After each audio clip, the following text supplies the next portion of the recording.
तो बच्चों आज देखेंगे हम घड़ी से संबंधित कुछ प्रश्न और आपके लिए लेके आए। आज हम निकालेंगे घड़ी में घंटे और मिनट की सुइयों के बीच बनने वाला कोण, इससे संबंधित एक दो प्रश्न आपको करा देते हैं। और कोई घड़ी अगर फास्ट चल रही है या स्लो चल रही है तो फिर वो किस समय क्या सही समय दिखाएगी, इस टाइप से हम कुछ प्रश्न आपके लिए लेकर के आए हैं। देखिए यहाँ अगर पहले प्रश्न को आप देखें तो इसमें कहा 3:40 पर घड़ी की दो सुइयों के बीच कितने अंश का कोण होता है। अब इसको करने के तो अलग अलग टीचर से अलग अलग जो स्टूडेंट्स से अलग अलग तरीके अप्लाई करते हैं, लेकिन हम आपको एक बहुत शॉर्ट मेथड आपको बताएंगे और उस फॉर्मूले को सिर्फ आप याद रखिएगा। और फॉर्मूले को याद रख के फिर आप 2, 4 या 5 सेकंड में किसी भी प्रश्न का उत्तर आप आराम से निकाल सकते हैं। क्या जरा देखेंगे, अगर कहीं पर ये आ जाए h बजकर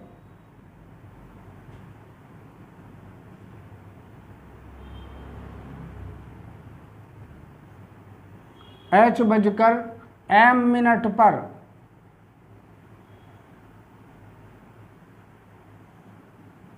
पर घड़ी में घंटे और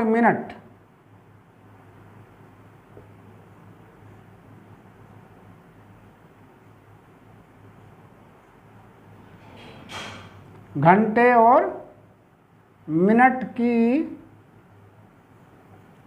सुइयों के बीच बनने वाला कोण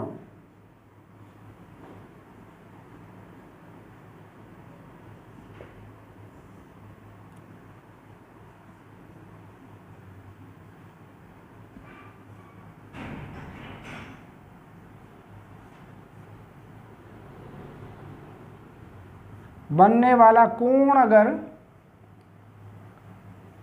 कोण यदि थीटा है, थीटा मान लेते हैं, यदि थीटा डिग्री है तब सिर्फ आपको एक फार्मूला याद रखना, कौन सा, थीटा का मान बराबर होगा 60h - 11m पूरे के बटे में 2 लिख देंगे तो आपका ये एंगल आ जाएगा। देखेंगे ध्यानपूर्वक।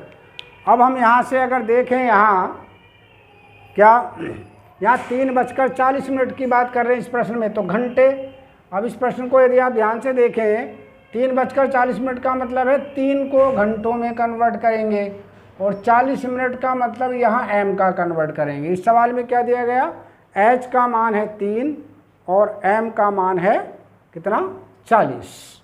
और एक बात और ध्यान रखेंगे कि इसका मोड लगा देंगे। मोड का मतलब ये धनात्मक, बड़े में से छोटे को घटाना है हमेशा। इस प्रश्न के संदर्भ में अगर आप देखेंगे तो क्या करेंगे, यहाँ पर आपको कुछ नहीं करना, 60 कोण का मान कितना होगा, 60 गुणा कितने, 3 -11 गुणा कितना, 40 मिनट कहा है तो 40 ले लेंगे और बटों में आप 2 कर देंगे। ये जो ऐसा करके सिंबल लगाते हैं, इसका चिन्ह का मतलब होता है बड़े में से छोटे को घटाएंगे। तो यहाँ 11 चौक 44 हो जाते हैं, या 36 18 180 हो जाते हैं। तो आप क्या करेंगे, 11 चौक 44, 440 में से 36 18 180 घटा देंगे और बटे आ गया आपका 3। अब इसमें से यदि हम घटाएं तो क्या मिलता है, देखिए ध्यान से, यहाँ पर आपका 0 आया, ये 14 था, 14 में से 8 गए तो यहाँ पर आपका 8 6 14 6 हो गए, यहाँ पर 3 रह गया था, 3 में से 1 घटाया तो यहाँ पर ये आपका आ गया। तो 260/2 का मतलब हो गया 130 डिग्री। कितने डिग्री का कोण बना, 130 डिग्री का कोण आ गया हमारा। तो इस प्रकार से आपका बी आंसर हो जाता है हमारा। अब देखिए एक सवाल और इसी प्रकार का हम लेते हैं। यहाँ पर देखिए कितना सरल तरीके से हम लोग बताएंगे इसको भी। इसमें कहा 5:15 पर घड़ी की दो सुइयों के बीच कितने अंश का कोण होता है। 5:15 का मतलब है यहाँ पर h का मान 5 है और m का मान 15 है। अब हमें क्या बताना है, इन दोनों दोनों सुइयों के बीच इस समय कितने डिग्री का कोण बनेगा। तो बहुत सरल तरीका, जैसे मैंने आपको बताया था, बिल्कुल वैसे ही यहाँ पर करेंगे। क्या 5:15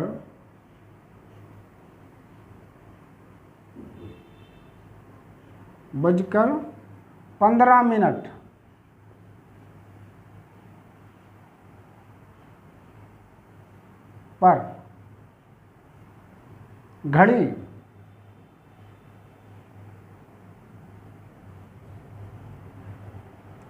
की दो सुइयों का मतलब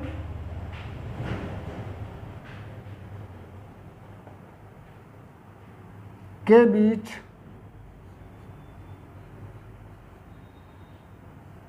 बना कोण क्या होगा भाई, देखेंगे। थीटा करते हैं हम, थीटा मान लेते हैं, और इसका मान क्या बताया था हमने, 60H - 11M और बटे 2।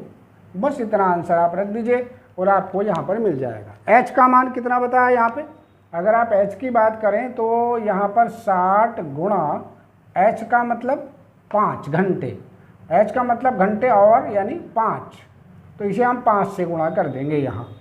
-11 का मतलब 11 मिनट का, यहाँ पर हम 15 मिनट ले लेंगे और बटे 2 यहाँ कर देंगे। इस प्रकार से हमारे पास 6 पंजे 30, 300 ये आ गया, -15 × 15, 15 और 1 16, 165 बटे 2 आपका आ जाता है हमारा। ठीक है, अब इसमें से आप इसको घटा दीजिए, घटाएंगे तो कितना आएगा, यहाँ बचा 5, यहाँ बचा आपका 3 और यहाँ बचा आपका 135 बटे 2 डिग्री, यानी यह है 67.5 डिग्री। यानी 5:15 पर घड़ी की घंटे और मिनट की सुइयों के बीच जो कोण बनेगा वो 67.5 डिग्री का बनेगा। तो ये आपको सरल तरीका मैंने बताया। अगर आप बहुत जल्दी इसको करना चाहते हैं, ये सब भाषा अगर ना लिखें एग्जाम में, तो आप क्या करेंगे, इसे 60 से गुणा कर देंगे और इसे 11 से गुणा कर देंगे, दोनों का अंतर ले लेंगे। क्या सरल तरीका है। अगर आप इसको सरल तरीके से करना चाहते हैं, बहुत शॉर्ट में करना चाहते हैं, तो क्या तरीका, इसे तो आप 60 से गुणा कर दो, 6 पंजे 30, 6 पंजे 30, 60, 300, माइनस इसे 11 से गुणा करें, 11 पंजे 55, 11 पंजे 55 और 1 5 और बटे 2 कर दो, बस आपका आंसर आ जाता है। जैसे मैंने बताया 135 बटे 2 यानी 67.5 डिग्री।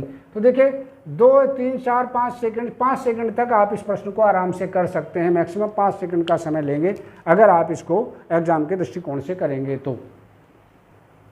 अब देखिए अगला प्रश्न आप देख लेते हैं, इसमें क्या कहा गया है। इसमें कहा एक घड़ी हर 30 मिनट में 3 मिनट आगे हो जाती है। 30 मिनट में कितनी हो जाती है, 3 मिनट आगे हो जाती है, यानी 1 घंटे में 6 मिनट आगे हो जाती है। यदि प्रातः 5 बजे ठीक समय मिलाया जाए तो 6 घंटे बाद यह घड़ी क्या समय दिखाएगी। अब देखिए करने का बहुत सरल तरीका मैं आपको यहाँ बता दूँ। ऐसे प्रश्नों को या थोड़ा सा घुमा के देते हैं। उन्होंने कहा है कि 30 मिनट में 3 मिनट आगे हो जाती है, इसका मतलब है 1 घंटे में 6 मिनट आगे हो जाती है। ठीक है, तो यहाँ पर हम क्या करेंगे, लिख देंगे 1 घंटे में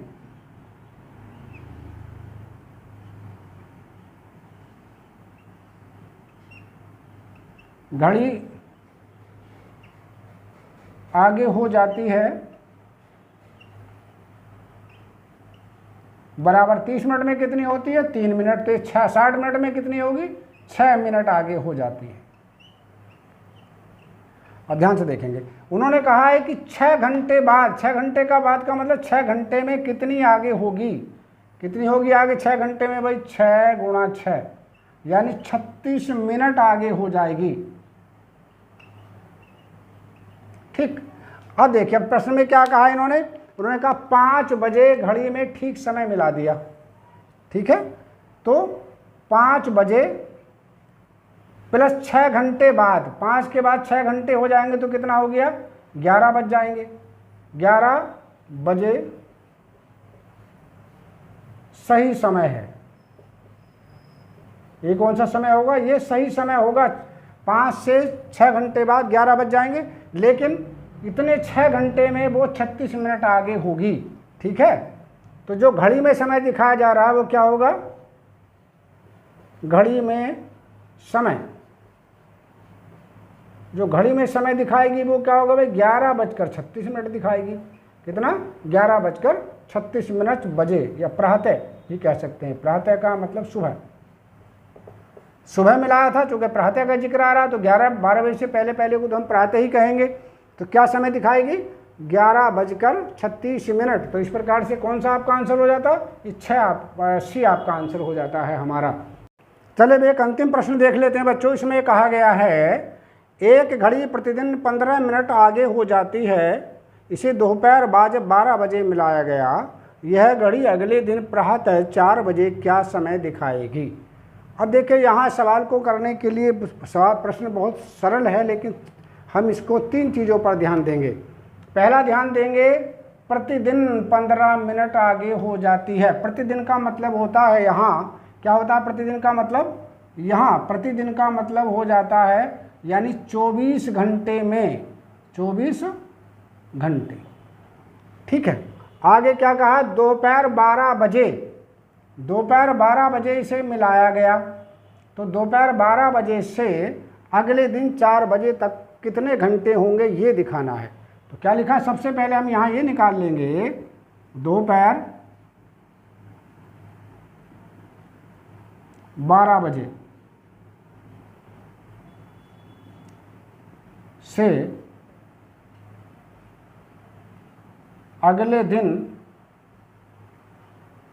प्रातः 4 बजे तक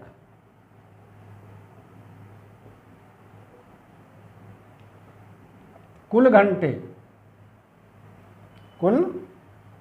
घंटे बराबर होगा 12 बजे से, दोपहर 12 बजे से रात 12 बजे तक 12 घंटे हुए, और 4 घंटे प्रातः तक के हो गए, तो 4 और 12 मिला करके 16 घंटे आपके हो जाते हैं इस प्रकार से।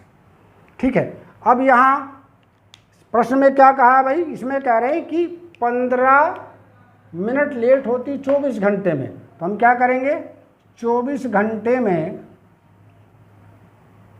आगे हो जाती है